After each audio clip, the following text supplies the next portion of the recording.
I just listened to like a what's his name? Lex Friedman has a podcast. Oh He, yeah, I know him. Yeah. he just interviewed Zuckerberg on like his whole like metaverse. Oh, I saw that. I haven't watched it yet. Was it good? Yeah, it was really good. It was really good interviews. I mean, Mark Zuckerberg is just he's really brilliant. When he talks about things, he's very like precise and very Yeah. data sciencey.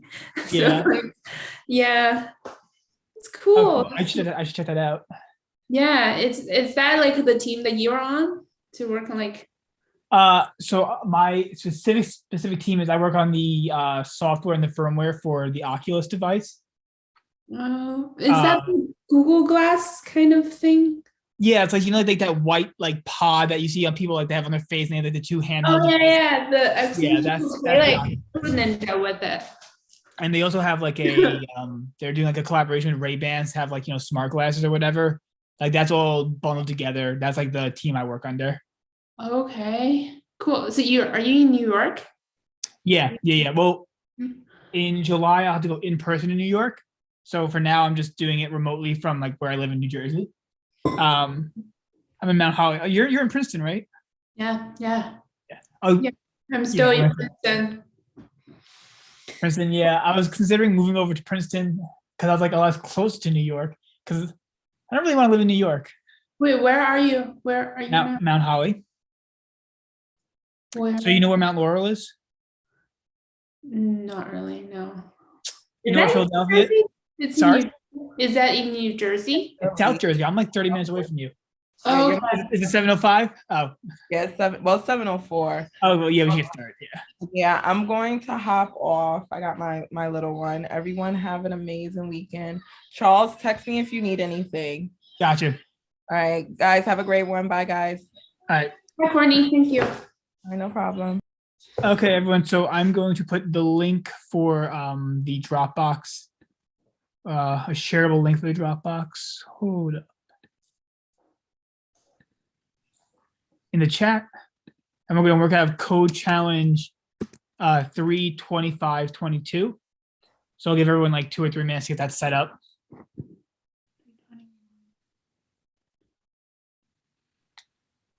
Wait, 3:21, 22? 3:25. Oh, 3:25. Okay. Got it. Charles, do you have like solutions to the other challenges? I wrote solutions up for one of them, but I don't have. No, I don't have solutions written up. If there's particular ones you want me to write a solution for, I'll do it. But I'll be glad to do it. But also, if you go in, a lot of the questions aren't like I'm not like coming up with them. I'm like just pulling them from online or whatever, or like they're questions that I found online. So there certainly are answers if you dig a little bit. But if there's anything you want me to go over or write a solution up for, I can do that. Okay. Oh. Or a lot of the coding challenges ones, I have the code for it already, so I can just like send it over to you too. If you like message me with like which ones you want answers to. Okay. Yeah, I think for the coding ones, I can find them on lead code, or the coding ones are easier to find. But there was one combinatorics question. What's the probability of getting a card that's less than the previous. That one? Okay, I can write a solution for that one. Yeah. Okay. Well, Nicole, do you have the solution to that one? I don't have it right now written up, but I can, when we introduce the problem, I'll go back to it and I'll see if I can't find the solution or write it up real quick. Okay. Yeah, sorry, I won't take that's fine. Your time. Yeah. Okay, Nicole, just in case you don't see the link in the chat, I'll just repost it. If anyone needs more time to get the notebook opened up, it's notebook code challenge 3:25:22.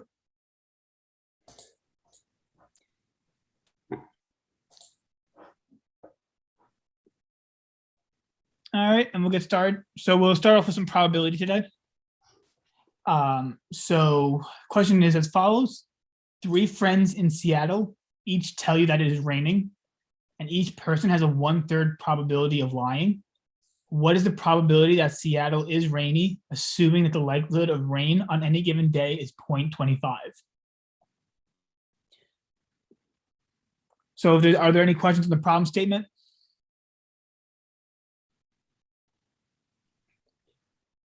All right. If not, I think we'll think about it for, let's say we'll meet back at 7:20. Think about it for 12, 13 minutes, and then we'll discuss a solution. And if there's any questions, just feel free to speak up or put something in the chat.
All right.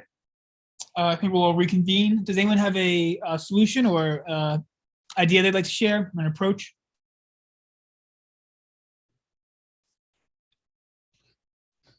think you can use the Bayesian formula.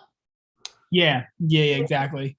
Just an idea. I'm not so sure if what I did was correct. Do you want to share? Or do you want to? Because yeah, this is a Bayes problem. Yeah, so I think so basically we want to find out what is the probability that it is actually raining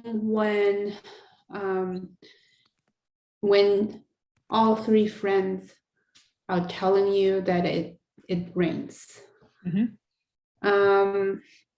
So that translates to, on the top you have probability of all three people tells you that it rains given that it's actually raining. So basically the probability that the three people are telling you the truth given and times the prior probability of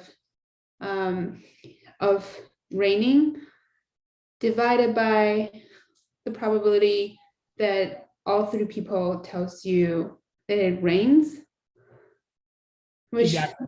the bottom, I think, like so on the top I have two-thirds to the third power. Yeah. How did you get that? Because the probability that one person tells you the probability of one person tells you that one person tells you the truth is 2/3, and Exactly, yeah. the probability of all three of them telling you the truth is 2/3 to the third power. Yeah. And so why is it 2/3 to the third power? I'm not so sure if that's correct, but It's right. It just wasn't explicitly stated in the problem, but it's 2/3 to the third because you got the probability of three yeses. We are meant to deduce or assume that they're independent events, right? So the probability of a yes and a yes and a yes is the probability of yes times probability of yes times the probability of yes, which is just, like you said, 2/3 cubed. Sorry, probability of yes given R cubed. right. But yeah, that's exactly right. So yeah, you can continue. And then times 1/4. Exactly. Yeah. And then So divided. your numerator is 2/3 cubed times 1/4. Yes. All right. Exactly. Yeah. And then the bottom should be just the probability that all three of them are not lying. So it's 2/3 cube. Is that correct? I don't know. Also, so there's a bit more to the denominator. Yeah, So, what is the denominator? I think I'm stuck there. okay, yeah. So I'll just type it out just for sake of anyone else who's watching. So like Sherry was saying, we want the probability of rain given we have three friends tell us that it is raining, right? And we just apply Bayes' formula, we get that's just equal to the probability of three yeses given it's raining times the probability of it raining divided by the probability of getting three yeses, right? That's just applying Bayes' formula to our problem. Mhm. And like Sherry said, the probability of three yeses given it's raining is equal to 2/3 to the third because they're independent events, or that's what we're meant to assume. But there's no collusion between the three friends or anything. Times the probability of rain, which given to us from the problem is 1/4. Right, so that's the numerator. And then the denominator is the probability of our three friends saying yes, dependent on nothing. So the way we calculate this is actually, I'll just do it up here. I'll just do this line here. The probability of there being three yeses is really just equal to the probability of three yeses given it's raining times the probability of it raining plus the probability of three yeses given it's not raining times the probability of not raining. I believe this is called the marginal probability. It's just The probability of 3 yeses. What is that? Well, it's just how many ways can we get 3 yeses in our world. The only other variable in our world is like, whether it's raining or not. So the probability of getting 3 yeses given it's raining times the probability of it raining plus the probability of 3 yeses given it's not raining times the probability of it not raining. So that's what our denominator looks like. And then we just plug in the numbers. A lot of numbers are similar from before. So if we look at the first term here, that's just our 2/3 to the 3rd power times the probability of it raining, which is just 1/4. Right? And then we want to add the probability of giving 3 yeses given it's not raining, which is just our original, the number we were given here, right? That's what this number is. It's just we have a 1/3 chance of getting yeses given it's not raining. So we're saying 1/3 to the 3rd, because again, the friends saying yes, where we're assuming there's no collusion between the friends, there's no like behind the scenes talking, they're just each saying yes independently of each other. So again, we get that cubed term times the probability of it not raining. Well, the probability of it is raining is 1/4. The probability of it not raining is 3/4. So those are all of our terms. Yeah. Okay. Yeah. I'll just take this actually and just put it in these brackets. And this whole number here, if you simplify it out, it comes out to be 11 over 108, which is just equal to like 0.101 something something something. So yeah, this was an application of just Bayes' theorem. And the only other thing that you sort of had the other tricky part was just realizing that the friends saying yes, each of them saying yes was independent. And that, turns your probability of there being 3 yeses into the probability of yes cubed. And then just realizing what, how to expand out the denominator. Any questions on this problem?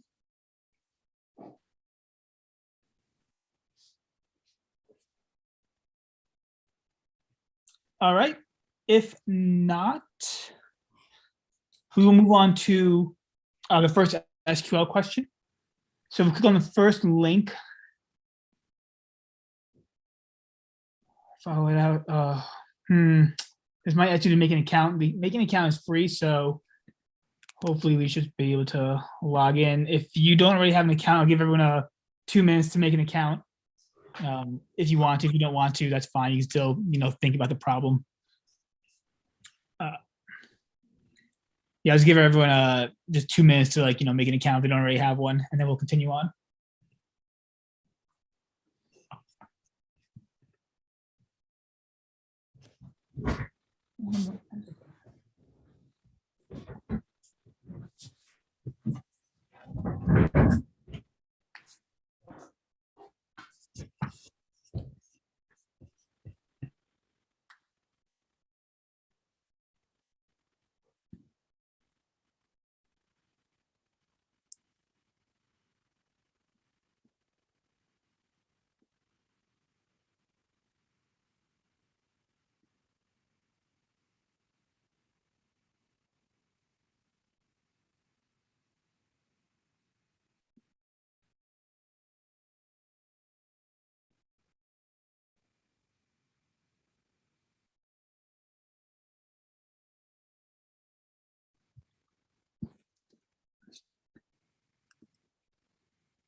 All right, is everyone set or have an account? All right, take that silence as a yes. So we'll read the problem. So we're given a table, it's called BST, and it contains 2 columns, N and P, where N represents the value of a node in a binary tree, and P is the parent of N. What we want to do is write a query to find the node type of binary trees, the node type of every node in a binary tree ordered by the value of the node. Want to output one of the following for each node. We want to label every node as either a root, a leaf node, or an inner node. So we're actually just going to go over an example here. So here we have an example table where N is the node and P stands for the parent. So we have node 1. I'll just draw this out. We have this node that's 1. We know its parent is 2. So it looks something like this. The next line is we have a node 3, its parent is 2. So we'll just draw this out. Bear with me. Next, we have 6 is a parent of 8. 9 is a parent of 8. I hope I can draw this out without messing it up. We'll say, okay.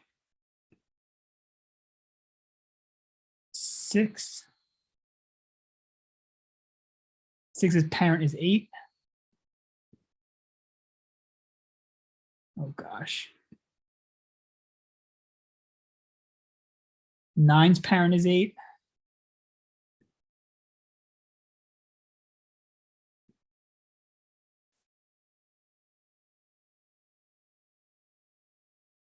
We've got 2's parent is 5. Show this over here.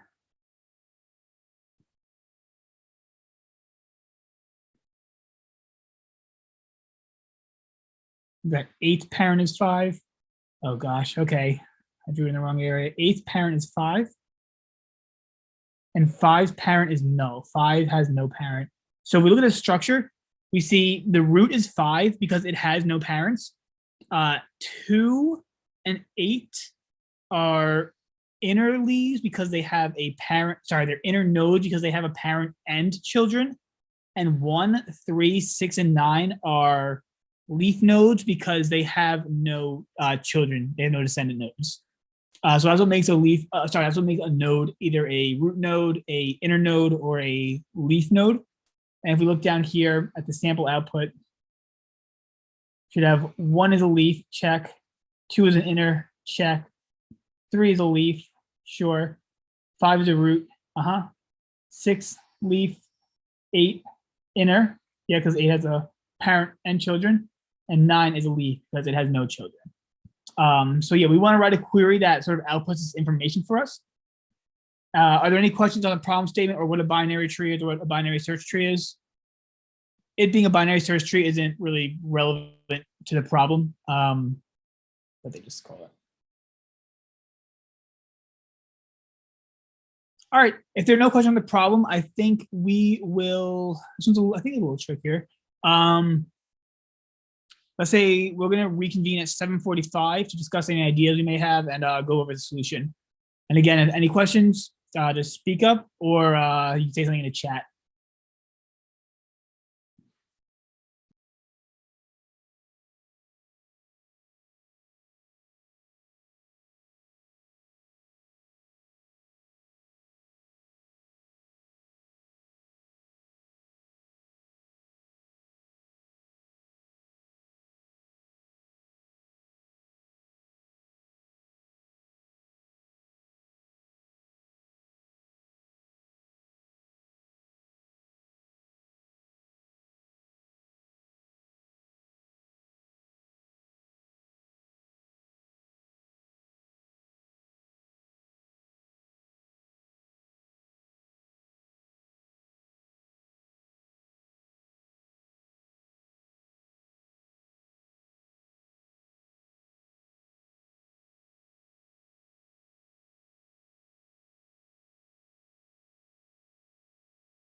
All right, welcome back, everyone.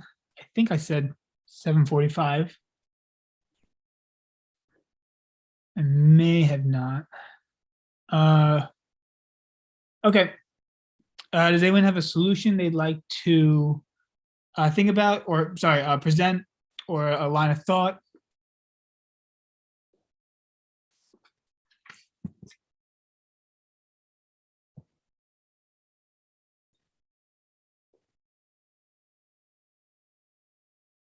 All right, if not, then oh, hello, Rishi. We're working out of shoot, let me reshare the notebook. Let me just find a link and post it in the chat if I can find it. Where is the chat? There it is. That's the link to the Dropbox little notebooks for these coding challenges. We're working out a notebook titled Code Challenge 32522, and we're working on the first SQL question.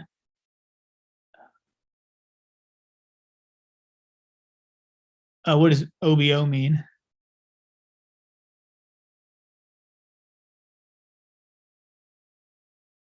Oh. All right. Well, yeah, we're just gonna continue with this with the solution, just to keep on track with time. But yes, sir. So if no one has anything they want to share, then I'll just walk through it. So again, we want a list of, one column is the nodes, the other column is their label, right? Either leaf, inner, or root. So let's think about, first of all, we know, how do we know from this table when a node is a root? Well, a root has no parent, right? So the node's corresponding parent value should be none or null in this case, right? We know 5 is the root because it has no parent. So that's the easiest case to probably test for. How do we know when a node is an inner node? Right? We know a node is an inner node if this node, if some node value like 2 exists also in the parent column, right? Because then that means that node 2 is a parent of some node. And that means, since it's a parent of some node, that means that node 2 has a child. And since it's not the root, it also has a grandparent, right? So we know it's in between 2 nodes.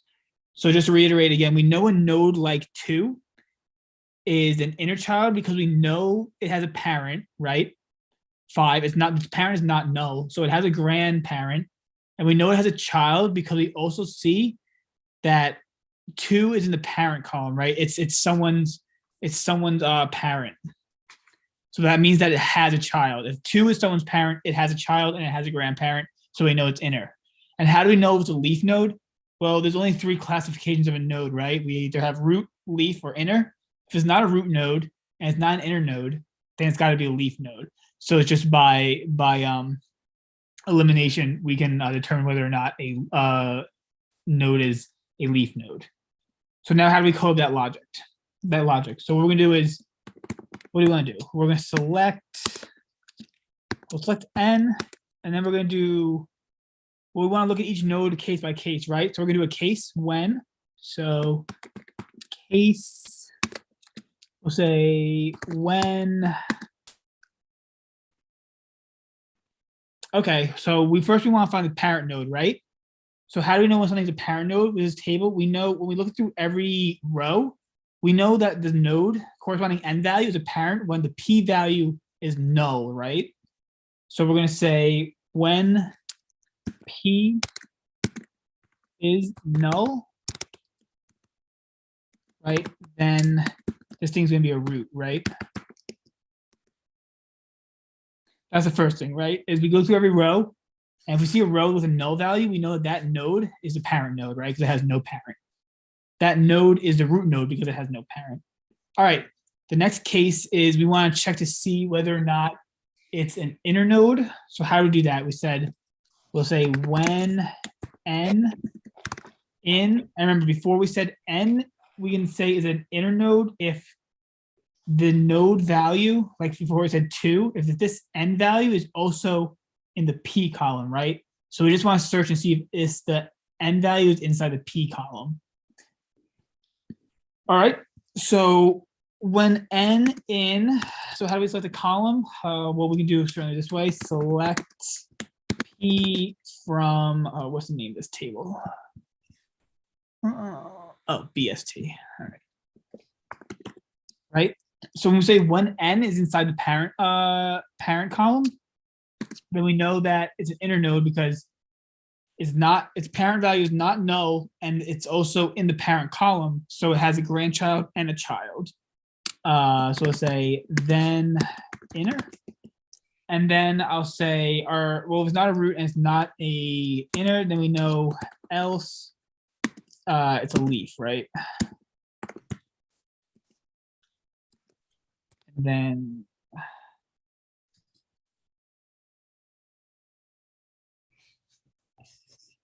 do we end it? Case. I think I'd say end as let's call it classification.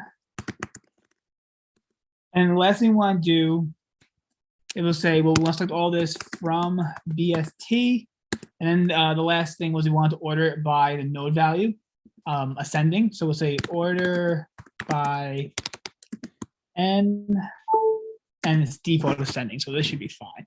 So if we run our code, very cool. All right, looks like we've had a test case and we submit the code. Oh, there's only one test case, so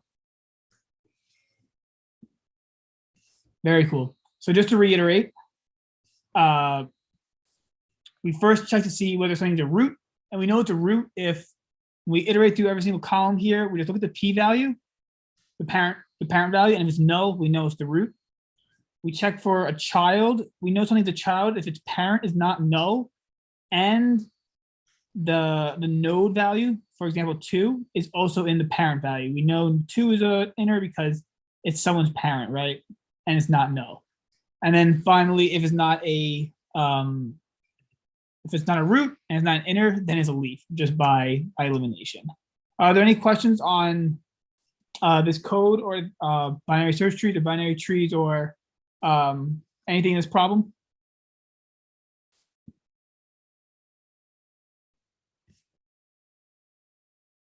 Okay, if not, I think we'll just take a quick break. We'll reconvene at let's reconvene at 8 o'clock. Feel free to look forward at the next SQL problem if you want to head start. But at 8 o'clock, we'll read the problem together and make sure everything's clear, and then we'll work on it. So until 8 o'clock, that's when we'll reconvene.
Welcome back, everyone. We're going to continue on with our second SQL question. So if you just follow the link, just click on this Strata Scratch link. It'll bring you over to this question titled Risky Projects. And just in case this is anyone's first time using Strata Scratch, just we'll quickly go through the layout of the page. So Strata Scratch, well, first of all, it's a website where you can practice SQL or practice these coding questions in whatever language you want to use, like Postgres, MySQL, or even Python. Use NumPy and Pandas. Here is where you'd put your query. You type in this box. Here's the problem statement. If you scroll down further, you'll find the relevant tables to the problem statement. So you click preview, and now here you'll preview your table. So for this one, we have 3 tables to consider in the problem statement. And over here, you write whatever your query is, and then you can run your query, and the output will be down here. Obviously, this is an error because query. And if you want some hints, you can put hints here. And I think this expected output might be a premium feature, but it's not super necessary. All right, so let's just read through the problem statement together. So risky projects. What we want to do is we want to identify projects that are at risk of going over budget. A project is considered to be over budget if the cost of all employees assigned to the project is greater than the budget of the project. We'll need to propate the cost of the employees for the duration of the project. For example, if the budget for a project that takes half a year to complete is $10K, then the total half-year salary of an employee assigned to the project should not exceed $10K. So weird way of saying is someone's paid $100,000 for a year, and the length is only half a year, then they should be paid $50,000, right? So salary is defined on a yearly basis, so be careful how to calculate salaries for a project that lasts less or more than 1 year. What we want to output is a list of projects that are over budget with the project name, the budget, and the propated total employee expense, rounded to the next dollar amount, so the ceiling amount. We'll just quickly look at the tables. We have a LinkedIn projects table. We have every project an ID, a titles, some allocated budget, a start date, and an end date. And then we have a LinkedIn employees projects table that just has every employee has an ID, and they have their associated project ID. And then we have a LinkedIn employees table where we have the ID, the first name, last name, salary. So you can already see from this, there's going to be some joining you're certainly going to have to do to get relevant information aligned. Yeah, are there any questions on the problem statement or the how to use Strata Scratch?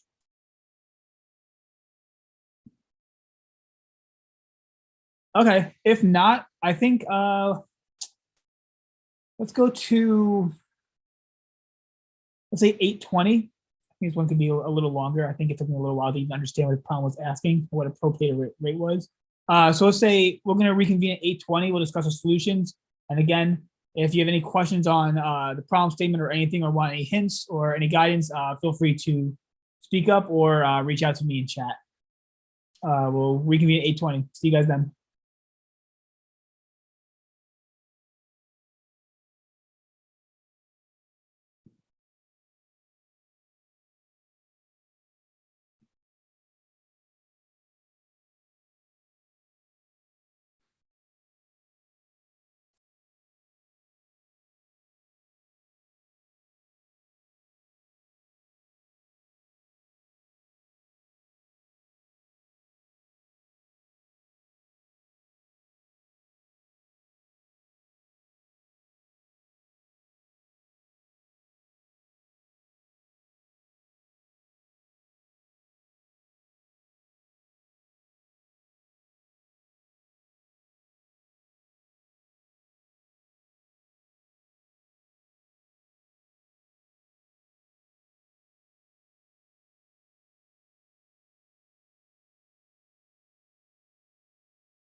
All right, welcome back, everyone. Let me share my screen.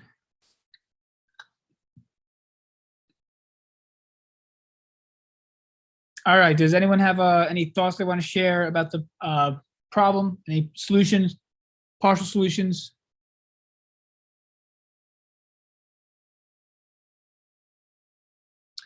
All right, well, if not, then I think we'll just walk through the solution together. So the first thing when I saw this problem, I thought to do was, I mean, we need the duration, right? We're given the start date and the end date of every movie or yeah, title or project. So we obviously need to calculate the duration. Second thing I saw is like, we should just like put all this information, these two tables, the LinkedIn employee projects and the LinkedIn employees tables, just merge those. So I'm going to create a few CTEs, which stand for common table expressions. It's like storing a table in a variable, and it helps keep your queries a little bit more readable. So to do that, what I'm going to say is, I'll do the movie info first. I'll say with movie info as, and what I'm going to do is I'm going to say, I'll say select, what do I want to select from movie info? I want the ID, title, let's keep this clean. ID, title, I want the budget. And then I want the duration, right? So how am I going to do that? Well, all I'm going to do is I'm going to subtract the end date from the start date. And with these two datetime objects, when you do that, what happens is, sorry, these two date objects, when you subtract the two date objects, you'll get the difference in days. So all I'm going to say is I'll say end date minus start date as, let's call it duration. And we're going to select all of this from LinkedIn, what's it called? LinkedIn projects.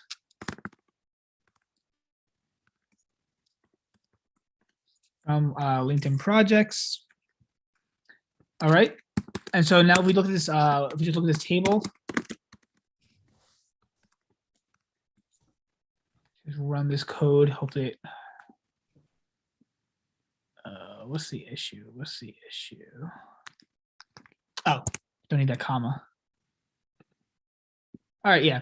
So we got project one has a budget of, approximately $30,000 and a duration of 194 days. So we do see that when we subtract the two datetime objects, we do just get the duration in days.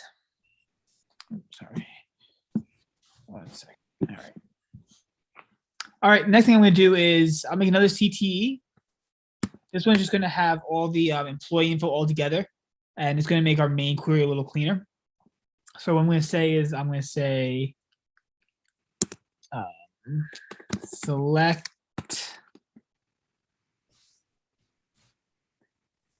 we'll say whatever selects whatever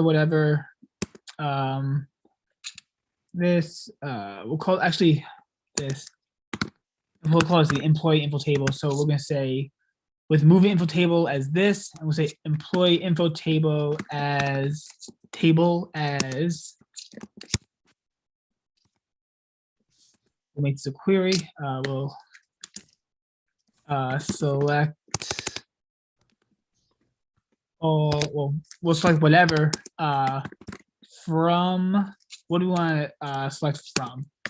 We're going to say linked, what's table? LinkedIn emp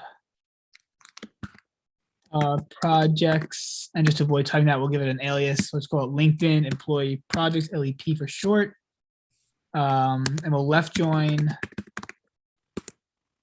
with LinkedIn employees.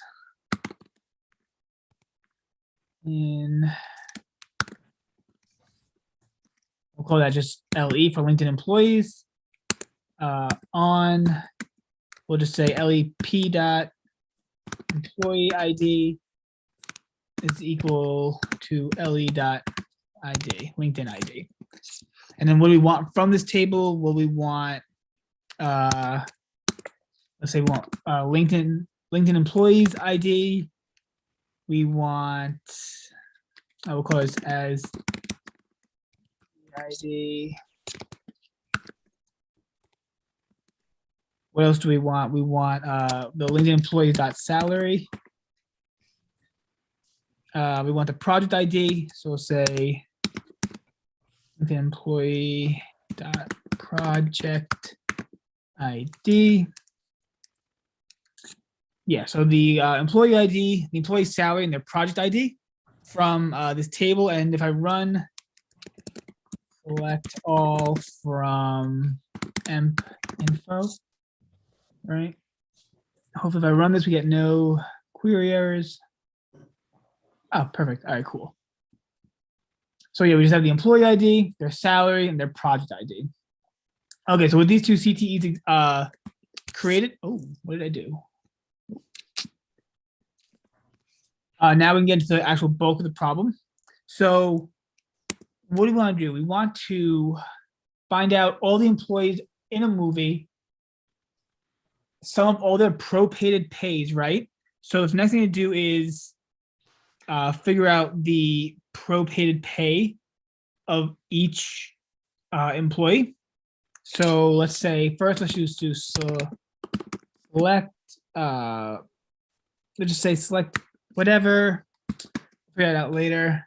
And how do we calculate the prorated pay?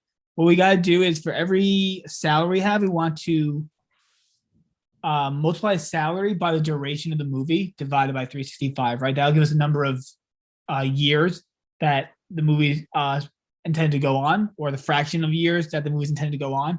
So what we'll say is we'll select that, we'll select salary times, and I'm going to do 1.0 to make it a float, because if you have the division of two ints, then it's just going to round down. So let's say 1.0 times duration divided by 365, right? So this is going to give us the prorated pay, right? So we'll say this is as prorated pay.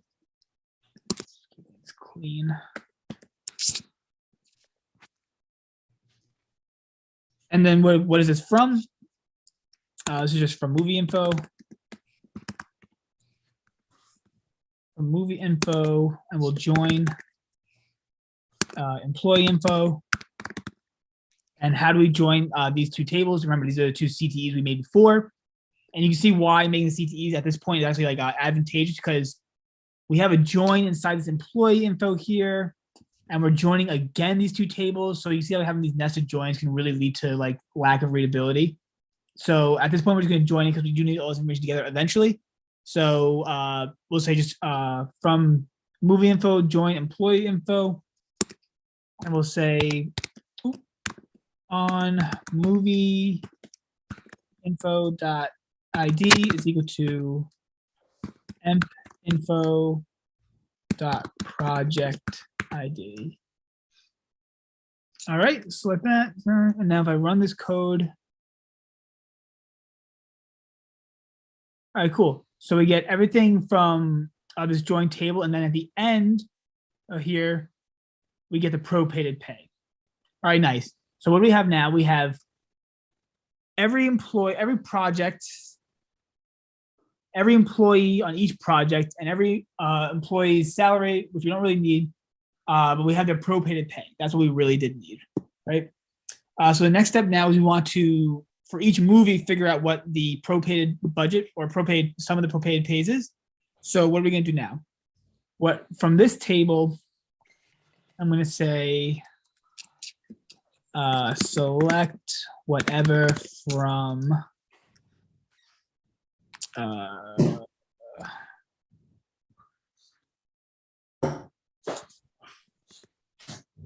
do this, try to be as clean as possible. So what do we want to select from this table we just made? So now what we want to do is we want to select, we'll say, well, we want for every title, we want the, we're going to group by every title, right? Because for every title, we want to find out the sum of the prorated pays and see if it's over budget. So we'll certainly at the end of this have, I'm going to do this in alias, let's call this table for now. We'll certainly at the end of this have to have a group by. every title, right? We want to, at this point, the pro-paid pay of every employee for every movie, we're going to group by the title and sum of the pro-paid pays, right? So for every title, we want to select the title, and we're also going to want to keep the budget info in there. So what I'm going to say is min of budget. I think alternatively, we'll try at the end just because this is the way I done it before. You can just group by title and budget. But the reason I select min of budget is if we're grouping by title, we want the budget information because we eventually need to compare the budget by the sum of the pro-paid pays. But since every title has the same budget, it doesn't matter which budget value I take, they're all the same. So I just take the min. I can just as easily say max or average. It's all gonna give me the same exact value. So this is just a little like hacky way of getting the budget in this group by clause. So I'll say title, we're gonna get the min budget. And I'll rename this as budget. If I don't, it'll be named min. Let's keep this a little cleaner. Right? And then what do I want? I want the sum of the pro-paid pays, right? Of the pro-paid pay. For every title, I want to get the sum of the pro-paid pay. But not only do I want the sum, in the problem statement, it said that it wants the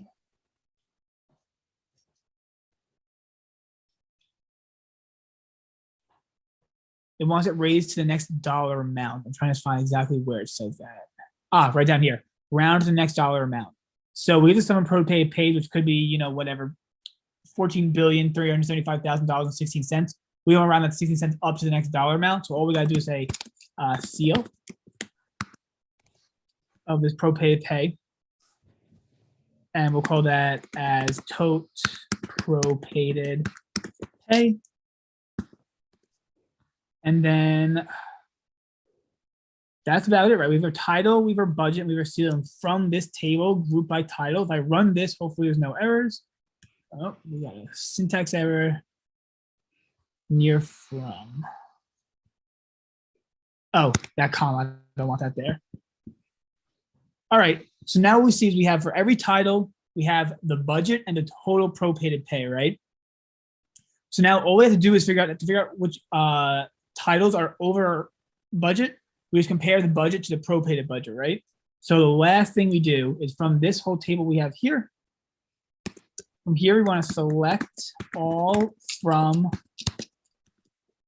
this table. Just tab that, a little bit more readable. And again, I'll have to alias this. What do I want to say? I just want to say, all I want to say is where total pro-paid pay is greater than the budget, right? And that's how we know what movies are at risk. So now if I run this code, yeah. So now this should be the filtered out list. So if I submit, it looks like that was it. So just to reiterate our approach, first thing we did was we calculated the necessary information. You know, we got the duration in form of days. We grouped by, or sorry, we joined the employee ID and the employee projects tables together and put that into a separate CTE. And that was, this part here could have been done in our main query, but you can see the issue already is like our main query already is not like entirely super readable. And just putting this logic, plopping it into there is going to do absolutely nothing for the readability. So if you are writing up a query in PostgreSQL, they support these common table expressions. It's not a bad practice to, you know, sort of make these tables outside of the query and then just reference them inside the query. So we made our relevant, we constructed the relevant information. And then what we did is, you know, what we have to do is first calculate the pro-paid pay of every employee, which we did here.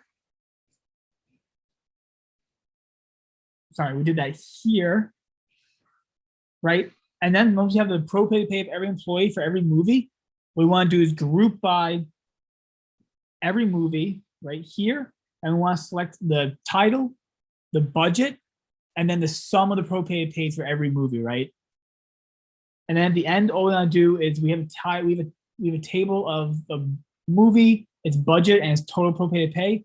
is just filter out all the movies whose total prorated pay is greater than the allocated budget.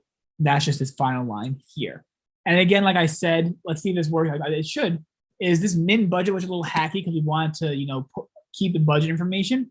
I should be able to just, delete that and just say group by title budget here. And hopefully, so run, going off script. Column budget does not, budget is from LEP. This isn't gonna work.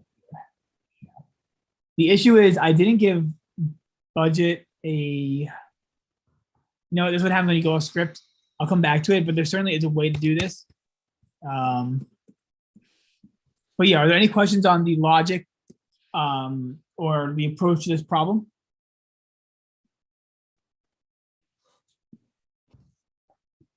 All right, if not, we'll go back to the note. Oh, sorry. Yeah, this is Sherry. Do you know if there's the common table expression in MySQL as well? No, MySQL does not support common table expressions, which is really annoying. Okay. Yeah. So, I mean, maybe your interviewer just says, write this query, and hopefully, you don't want to box yourself in and say, what language? And they say MySQL. Ideally, hopefully, they say write this query, and you say, I'm going to use common table, and be like, okay, cool. Because they are super useful. And it's a really, really great way to organize your code or organize the query. Because I think anyone would agree that if I had this query inside this query, it's just going to get so unruly so quickly. Yeah, because if you don't use the common table expression, you would have to do like 3 joins, a join on a join, Yeah. on a join. Yeah, exactly. Yeah, exactly. This whole thing, it looks like it would have to go, from this, join this, on this, and then join that whole table from above. Yeah. Okay. And now, I mean, that's obviously so super messy. That's what's great about CTEs. Any other questions?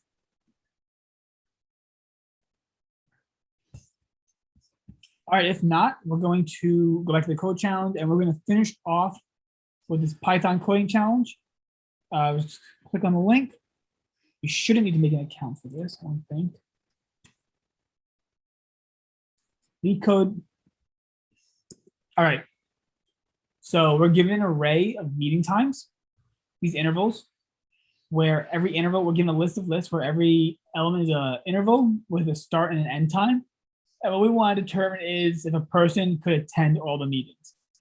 So if we look at this first example, we say whatever time intervals these are, the 0th hour, or sorry, the 0th minute of the day, the 30th minute of the day, whatever it is, 0th second, 30th second of whatever. We look at this, we say 0:30. All right, this is one meeting interval, and we have another interval from 5:10. They obviously can't attend both of them because if they attend meeting, this first meeting, then they can't attend this meeting since they're overlapping, right? Alternatively, if we look at the intervals here, we see we have a meeting at 7:10 and a meeting between 2 and 4. So this person can attend the meeting from 2 to 4 and then have ample time to go to the meeting from 7 to 10. So we want to write a function that will, given this list of meetings of start times and end times, is it possible for a person to attend all meetings? So it's going to return a true or a false. And let's say you have the example like, you got something that starts like goes from 1 to 2, and then something that goes from 2 to 4. This person, this is possible, right? You just imagine it's like a Zoom call, you just like end and go into the next one. There's no like, physical issue of them having to walk to the meeting. This would be a valid, this would be true for your function output true for an input like this. When the endpoint of one meeting is the exact same as the beginning point of another meeting, it's possible for them to attend both. Are there any questions on the problem statement? All right, if not, we'll work on this for, we'll work on this for 15 minutes. And then we're going to come back and sort of discuss our solutions or whatever we get up and running. And again, if there's any questions, feel free to reach out in the chat or just speak up.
Hey Charles. I was just wondering, do I have the right link, the leetcode.com problems meeting rooms? Yep, meeting rooms. Yep. Okay. Oh, so it does require a subscription to unlock it, or Does it? is that not the case? Uh, It does, for me at least. At least that's what I'm seeing. Oh, it's saying that. Oh.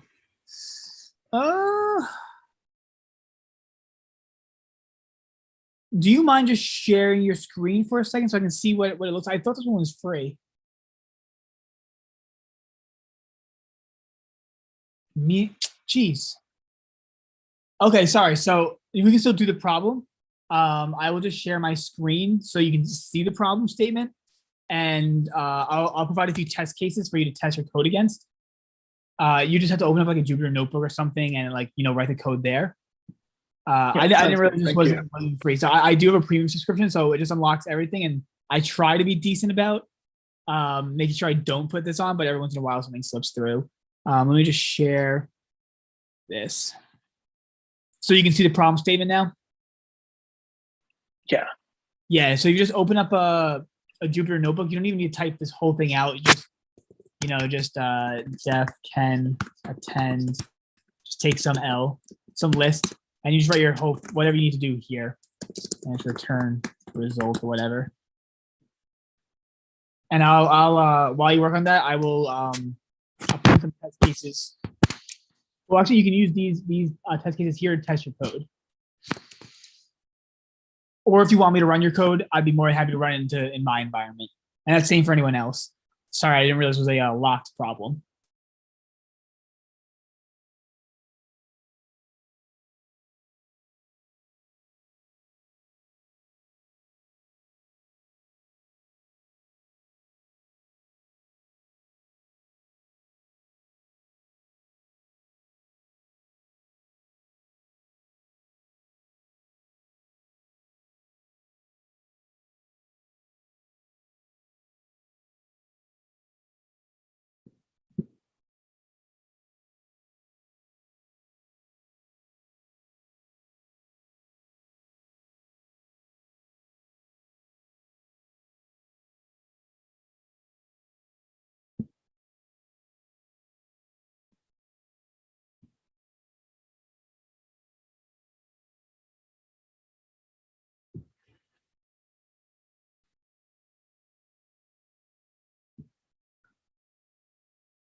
All right, everyone, reconvene.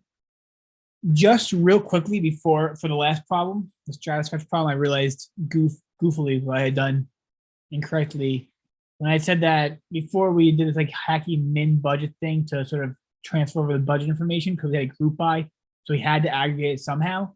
I realized I said like, oh, you can just you don't need to do this. You can just group by budget down here. What I'd done was what I originally had. We originally had this,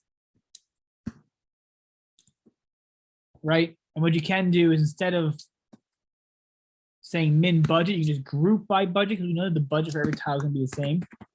And then I ran it, got some error, and I was like, I'll deal with it later. I realized goofily I just didn't add budget into the query. I want to pull that information out, right? So now when I run it, oh my gosh, budget, comma.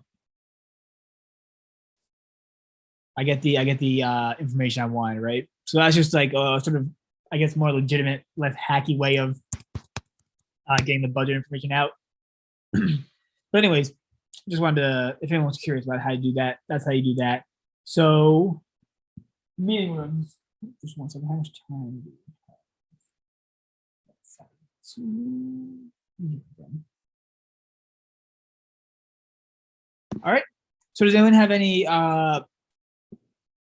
approach or any ideas on how to solve this problem?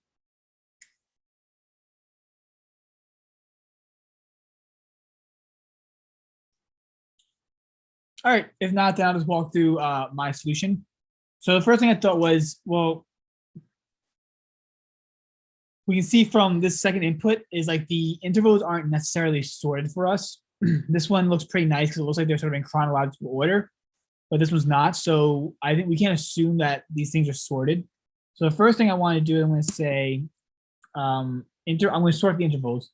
And I'm going to say, so intervals can be sorted of intervals. And I'm going to say key is equal to, how do we want to sort it? That's what the key is. We're going to pass our function. Say lambda x. I'm going to sort it by the first element of the list. Oops. So what this is saying is it's going to take our list and it's just going to sort them based off the first element of each time interval, right? So if we gave it this list, the resulting would be 2, 4, then 7, 10, right? Because it's going to sort on the first guy. All right, next thing I'm going to iterate through the list. And now that I know that they're consecutively next to each other, so first I'm going to say n, this way, and the length of intervals, right? I'm going to say for I in range n minus 1, I don't want to go over the n. What I want to say, I'm going to say interval 1 is really just going to be equal to intervals of I.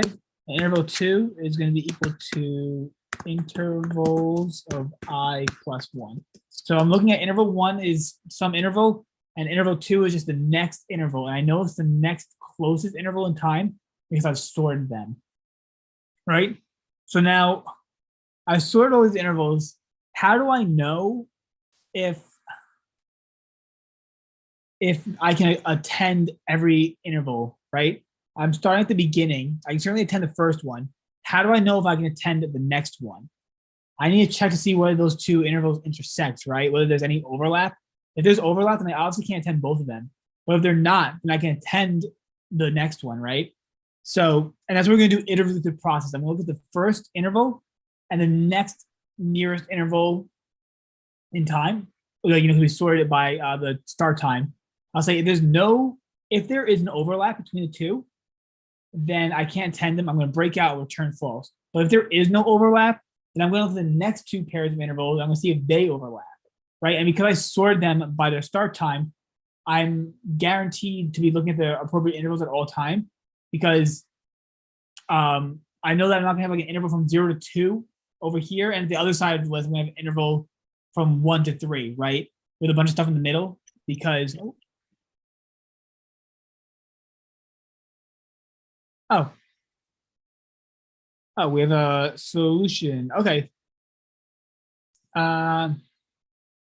Let me just copy this over. So did you run this code? For these two test cases, at least, I'm not sure if. So yeah, the test cases, the ones that were given, it has only like 3 tuples essentially, although they're lists of lists. Yeah. So I don't know if it actually worked. Okay. Because I um, see this intervals sorted of this intervals. I'm not sure how it's sorting it. It sorts by the first index. Does it by default? Otherwise, yeah, by default. Otherwise, you would have to specify like key equals something. Okay.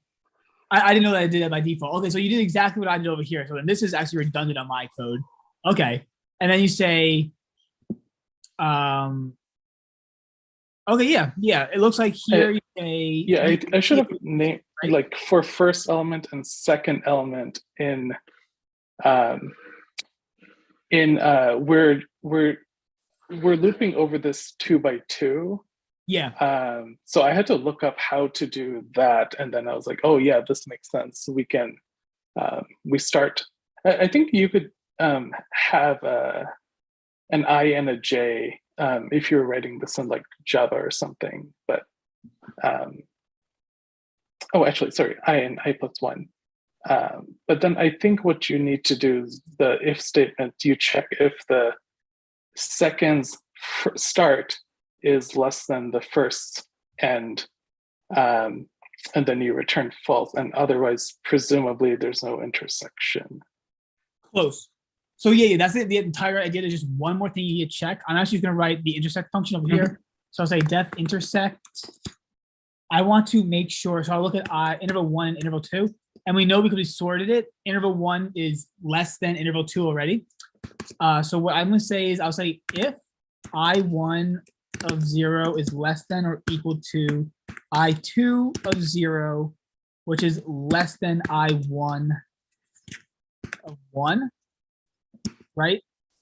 We're going to return there is an intersect. We're going to return true. Otherwise, we'll return false, right? So you're checking, if I2. I think you have this a little bit backwards because I remember I1 is the smaller interval, right? Oh wait. No, yeah, you got it. Yeah, this is correct. The other condition you check for, you need to make sure that the start time of I2 is not before the start time of I1, right? Oh, yes. Yeah, you're right. Yep. Yeah, so they're very close. There's like one more, edge to check, right? So yeah, exactly. So this is your sort of like, collision detection. We know there's overlap. There's overlap, we return false. Otherwise, we return true. So yeah, this should be entirely correct. The only thing you have to add is like that last condition. So let's just make sure. I'll just finish up my code. We'll come back and we'll fix your code as well.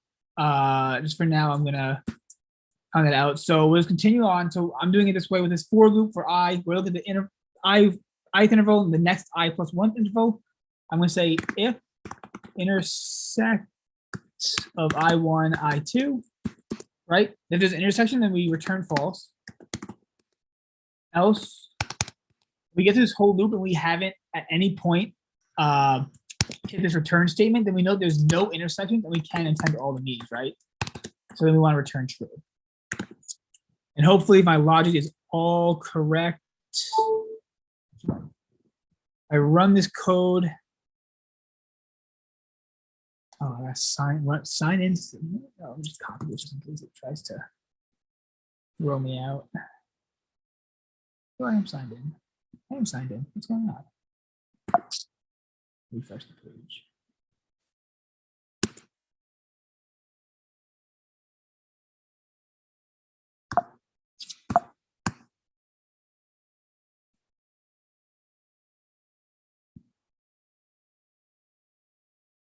All right, now let's try running. Intersect run. So it seems to run for a test case, and it runs for everything else. Great. So yeah, so if we want to look at your code down here, just real quick. Let's comment this out. Let's copy this condition over because I know this is the condition I'm going to need. Oh. Right, the condition we just want to change is this one. Then everything else on content. So again, is we sort the intervals. Oh, we have a little indenting error here. Let's do this. I run your code, passes, I submit,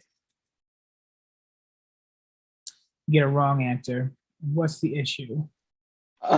Maybe just one remark. I think his zip is kind of weird because like you are just comparing like 0 with 1, 2 and 3, 4 and 5, but you have to compare 0 and 1, 1 and 2, 2 and 3, 3 and 4, 4 and 5 as well. So I think yeah, that zipping is not that zipping is going to be strange. Oh, is that what this? So if I change this, you're saying he's comparing the wrong intervals? He's only comparing half of the cases. Like you have to compare the first one and the second one and the third and fourth and 5. But if you are doing that, then you are only going to compare 0 and 1, 2 and 3, 4 and 5. You are not going to compare the even and odd case. So you're saying Yeah, I think you're correct. Yeah, I was jumping by 2 and not correctly. Oh, okay. So yeah, if you just change it to this, do you see what I did here? Yep. Yeah, okay. So yeah, good catch. Yeah, so you just change it. And that's what I was gonna do in my code, just like a little nice little like make it a little cleaner. Is really in my code, just the final thing is yeah, I didn't really know what that notation did, but here I don't really like this. I'll just say I1, I2 in zip. And when I can do this, I just say zip intervals and then intervals of 1. Then I can just say get rid of all this nonsense. If intersect return true, else return false. Just count this out and make sure all this works as a sanity check. Run code, it seems to work. All right, cool. Yeah. So yeah, it's just a nice way to clean it up a little bit instead of like, playing with all these indices or whatever. If zip will do it for you, then let zip do it for you.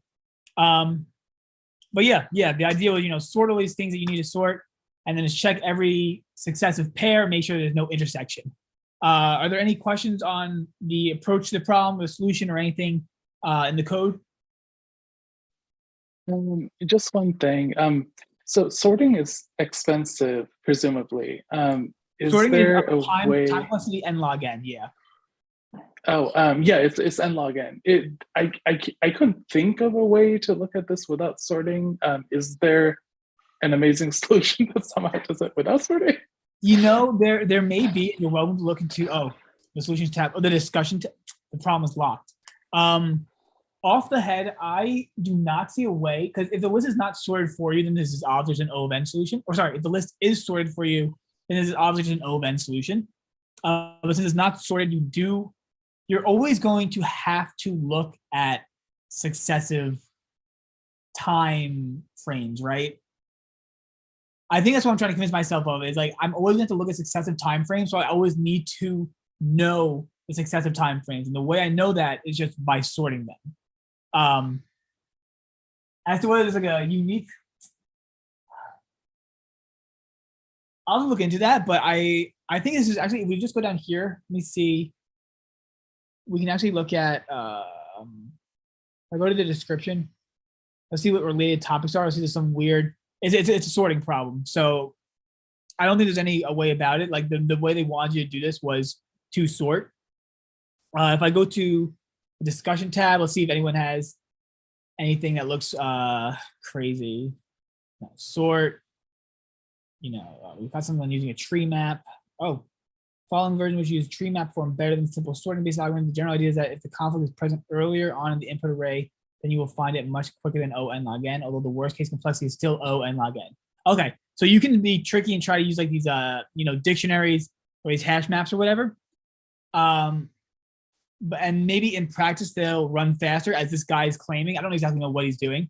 But the theoretical complexity of this solution, he's still admitting is still n log n. So you still haven't reduced the complexity of the problem. You've just optimized, at least for this case.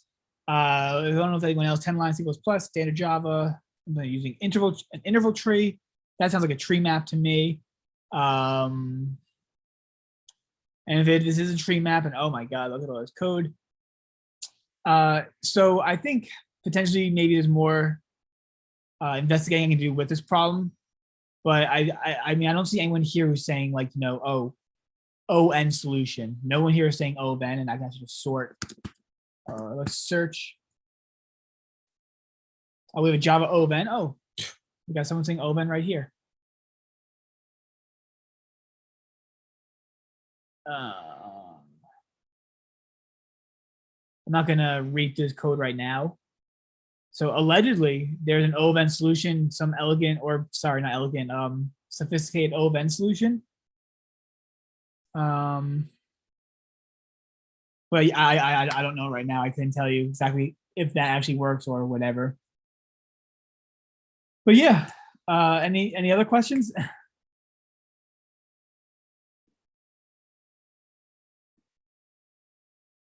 All right. Well, if not, I mean, we went a little over, but I guess that's okay. If not, then I think that's a wrap. Take care, everyone, and thank you for joining.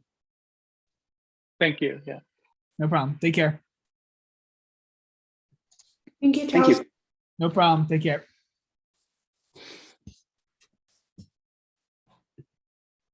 Oh, Sherry, do you want the oh, she's gone.